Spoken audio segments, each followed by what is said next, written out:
حضرت ابو هريره رضی الله عنه روایت کوي، د بخاری شریف حدیث دی، د مسلم شریف حدیث دی.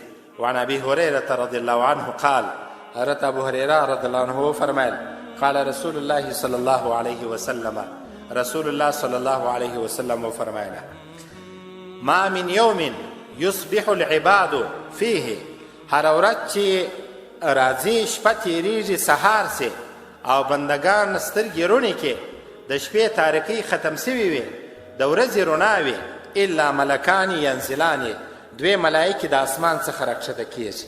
دا حدیث ښه واورئ او د زړه په غوږو یې واورئ.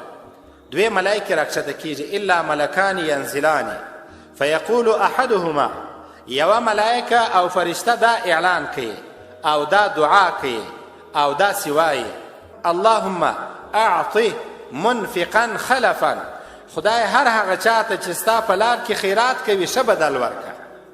خدای هر هغه څوک چې ستا په لار کې خیرات وکړي ښه بدله ورکه. خدای هر هغه څوک چې ستا په لار کې ته خوشحاله کړلې، ستا د رضا لپاره یو څه خیرات کړل، خدای د هغه نیکي او عوض ښه ورکه، ښه بدله یې ورکه. یو ملایکه خدای اعلان کوي. بله ملایکه څه وایي؟ ویقول الاخر، او دوهمه وایي، اللهم اعطي ممسکا تلفا، خدای هغه بنده چې بخیل دی، ستا په لار کې هیڅ شی نه خیراتوي، خدای هغه لا ځینې واخره، ښه بدل مو ورکوه.